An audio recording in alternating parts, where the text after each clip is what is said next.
Reinvent yourself का मतलब सिर्फ बाहर से बदल जाना नहीं होता, जैसे कपड़े, हेयर स्टाइल या लाइफस्टाइल बदल लेना। असली रीइन्वेंशन अंदर से शुरू होता है, यानी आपकी सोच, आपकी पहचान और आपके विश्वासों का बदलना।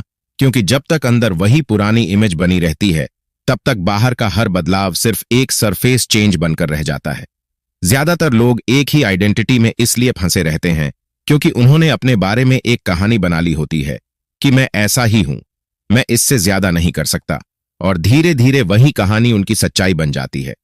कंफर्ट जोन की साइकोलॉजी यही है कि दिमाग अनजाने डर से बचने के लिए जानी पहचानी तकलीफ को भी सुरक्षित मान लेता है, भले ही वही तकलीफ हमें अंदर से खोखला कर रही हो।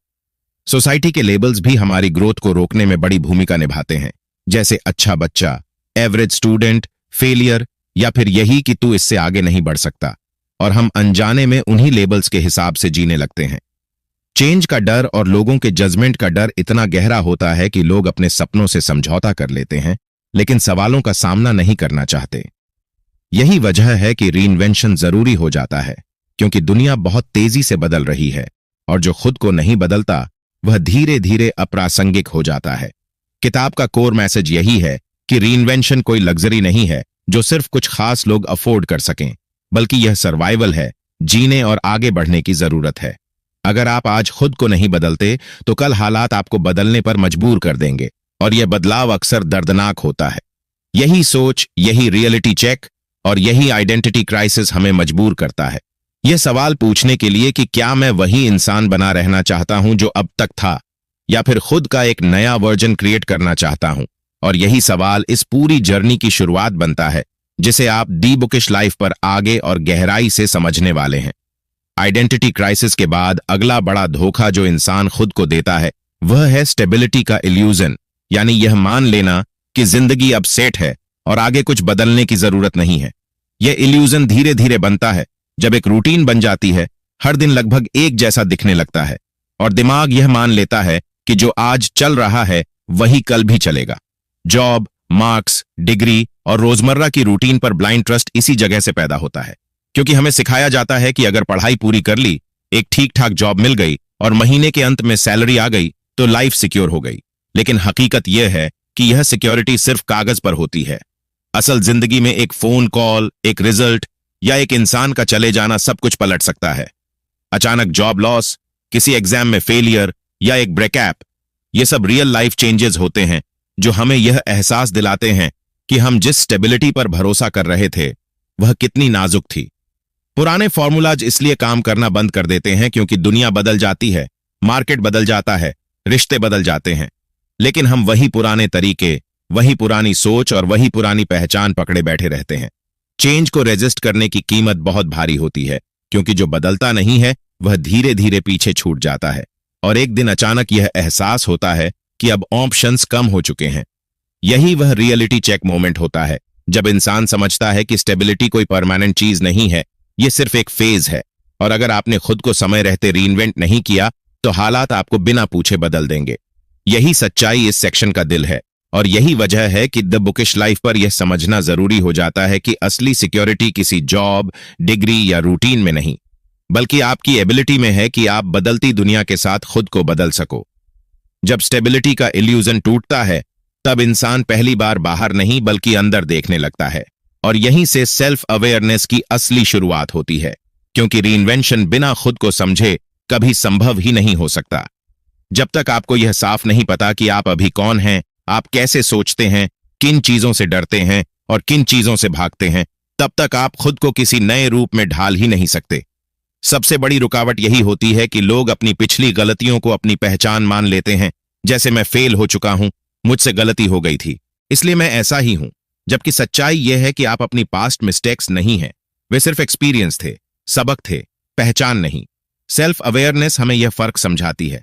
इसके बाद आता है अपनी स्ट्रेंथ्स, वीकनेस और वैल्यूज को पहचानने का काम, क्योंकि जब तक यह साफ नहीं होगा कि आप किस चीज में अच्छे हैं, किस चीज में कमजोर हैं और आपके लिए सही और गलत का मतलब क्या है, तब तक हर डिसीजन कंफ्यूजन में लिया जाएगा। इसके लिए सबसे जरूरी टूल है ऑनेस्ट सेल्फ क्वेश्चनिंग, यानी खुद से ईमानदारी से सवाल पूछना, बिना खुद को जज किए, बिना बहाने बनाए, जैसे मैं यह क्यों कर रहा हूं, मैं इससे भाग क्यों रहा हूं, क्या मैं सच में यही चाहता हूं या बस डर के कारण रुका हुआ हूं? यहीं पर ईगो और ग्रोथ आमने सामने खड़े हो जाते हैं, क्योंकि ईगो कहता है कि तू ठीक है, तुझे बदलने की जरूरत नहीं, और ग्रोथ कहती है कि अगर तू आज जैसा है वैसा ही रहा तो कल पीछे रह जाएगा। ज्यादातर लोग ईगो की आवाज सुन लेते हैं क्योंकि वह सुरक्षित लगती है, जबकि ग्रोथ की आवाज डरावनी होती है। इस पूरी प्रक्रिया में इनर डायलॉग की पावर बहुत बड़ी होती है, क्योंकि आप अपने दिमाग से दिन भर जो बातें करते हैं वही धीरे धीरे आपकी रियलिटी बन जाती हैं।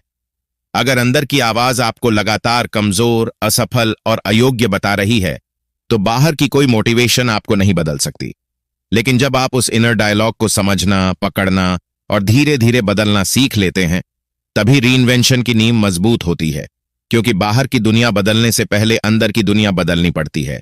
और यही वह स्टेज है जहां इंसान पहली बार सच में खुद से मिलता है।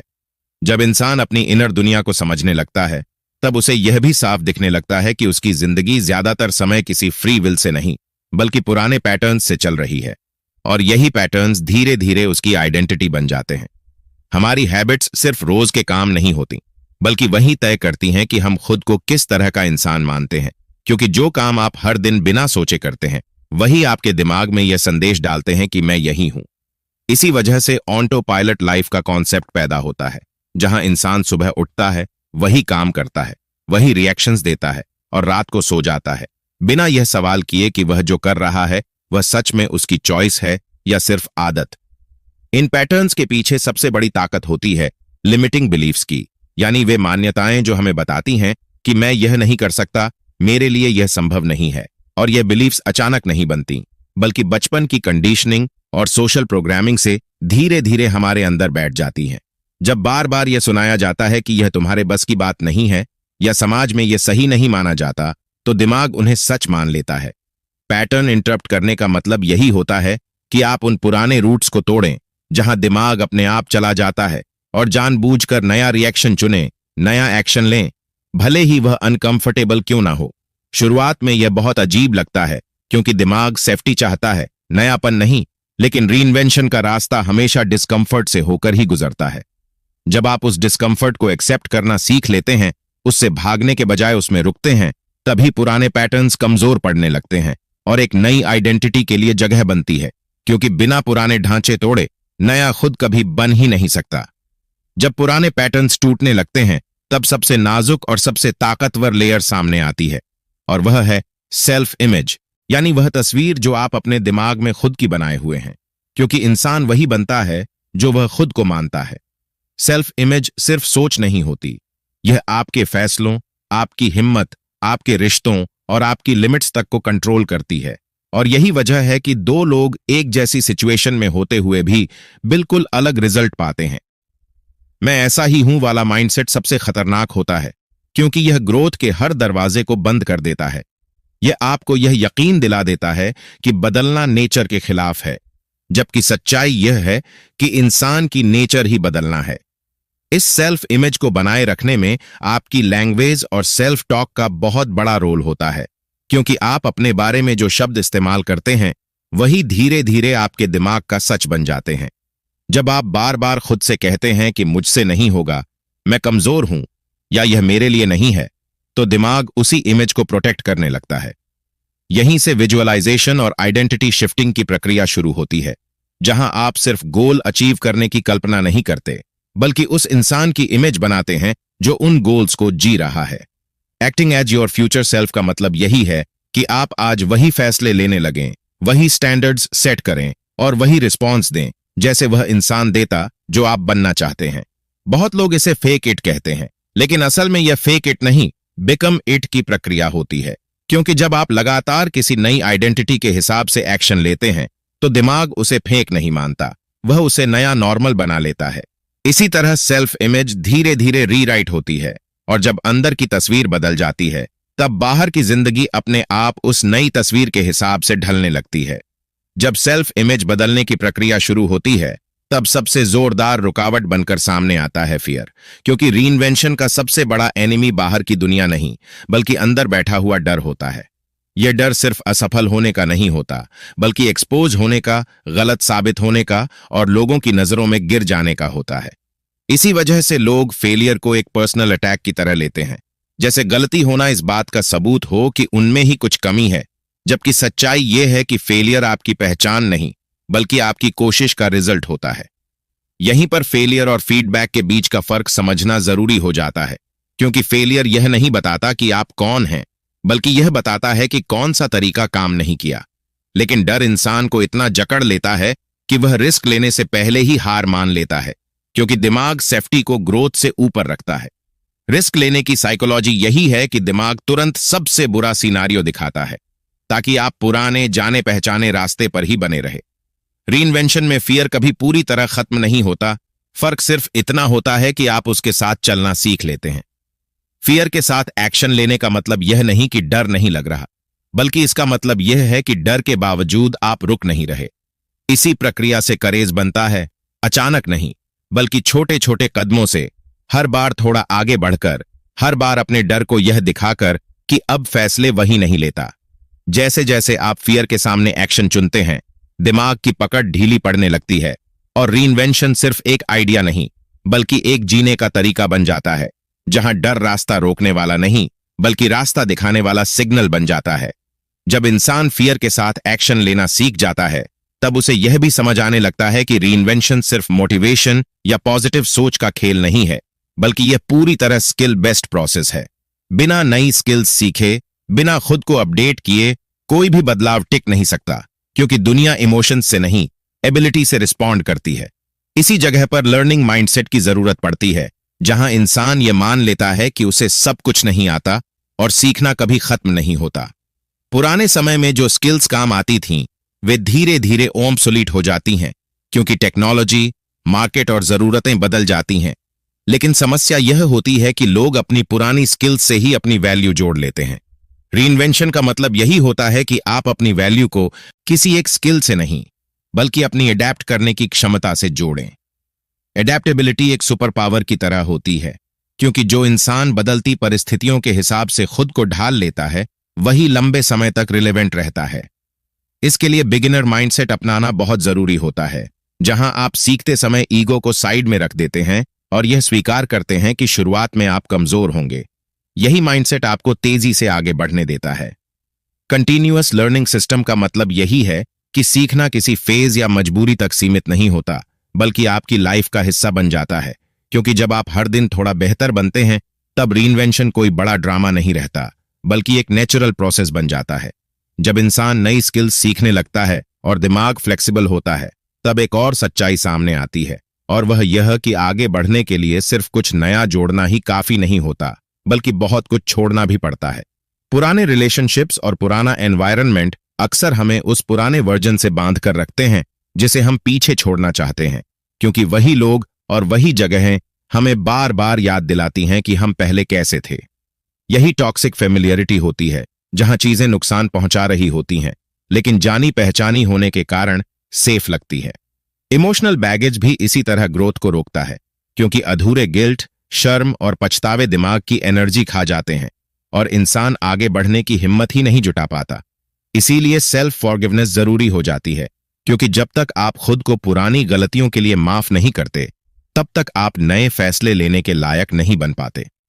यहां पर प्राइड और प्रोग्रेस के बीच का फर्क समझना बहुत अहम होता है, क्योंकि प्राइड आपको गलत जगह पर रोक देता है, जबकि प्रोग्रेस आपसे झुकने, सीखने और बदलने की ताकत मांगता है। नए वर्जन के लिए स्पेस क्रिएट करने का मतलब यही है कि आप पुराने बोझ, पुराने रोल्स और पुरानी उम्मीदों को धीरे धीरे छोड़ते हैं, ताकि जो इंसान आप बनना चाहते हैं उसके लिए जिंदगी में जगह बन सके, क्योंकि भरे हुए हाथों में कुछ नया पकड़ा नहीं जा सकता। जब इंसान पुराने बोझ और पुराने रोल्स छोड़ना शुरू करता है, तब उसे यह भी समझ में आने लगता है कि असली बदलाव सिर्फ सोच में नहीं, बल्कि रोज की लाइफ सिस्टम्स में दिखाई देता है, क्योंकि आप जो हर दिन करते हैं वही आपकी आइडेंटिटी को शेप करता है। रूटीन सिर्फ टाइम टेबल नहीं होती, बल्कि वह यह तय करती है कि आपका दिमाग किस दिशा में ट्रेन होगा। इसलिए आपकी मॉर्निंग और इवनिंग स्ट्रक्चर बहुत मायने रखती है, क्योंकि दिन की शुरुआत और दिन का अंत आपके पूरे मूड और फोकस को सेट करता है। बिना सिस्टम के जीने पर डिसीजन फटीग पैदा होती है, जहां दिमाग छोटी छोटी बातों पर भी थक जाता है और सही फैसले लेने की क्षमता कम होने लगती है। इसी वजह से एनवायरनमेंट डिजाइन इतना पावरफुल होता है, क्योंकि जब आप अपने आसपास की चीजों को अपने गोल्स के हिसाब से सेट करते हैं तो आपको हर बार खुद को मोटिवेट नहीं करना पड़ता। छोटे सिस्टम्स जैसे पढ़ने का तय समय, लिखने की आदत या सीखने का एक फिक्स रिचुअल धीरे धीरे बड़ी ट्रांसफॉर्मेशन ले आते हैं, क्योंकि ये सिस्टम्स आपके एक्शन को ऑटोमेटिक बना देते हैं। रीइन्वेंशन में इंटेंसिटी से ज्यादा कंसिस्टेंसी काम करती है, क्योंकि एक दिन बहुत ज्यादा करने से लाइफ नहीं बदलती, लेकिन हर दिन थोड़ा थोड़ा सही दिशा में करना आपकी पहचान को ही बदल देता है। जब डेली लाइफ सिस्टम्स मजबूत होने लगते हैं और नई रूटीन आपकी पहचान का हिस्सा बनने लगती है, तब एक और गहरी समझ सामने आती है, और वह यह कि रीइन्वेंशन कोई वन टाइम इवेंट नहीं है, बल्कि पूरी जिंदगी चलने वाली प्रक्रिया है। इंसान अपनी लाइफ में एक नहीं बल्कि कई वर्जन जीता है, और हर वर्जन उस समय की जरूरतों, चुनौतियों और सीख के हिसाब से बनता है। कई बार ग्रोथ प्लेट्यूज आते हैं जहां सब कुछ ठीक चलता हुआ लगता है, लेकिन अंदर से कोई एक्साइटमेंट या प्रोग्रेस महसूस नहीं होती, और यहीं पर लोग गलती कर बैठते हैं कि शायद अब बदलने की जरूरत नहीं है। असल में यही वह मोड़ होता है जहां दोबारा खुद को रीइन्वेंट करने की जरूरत पड़ती है।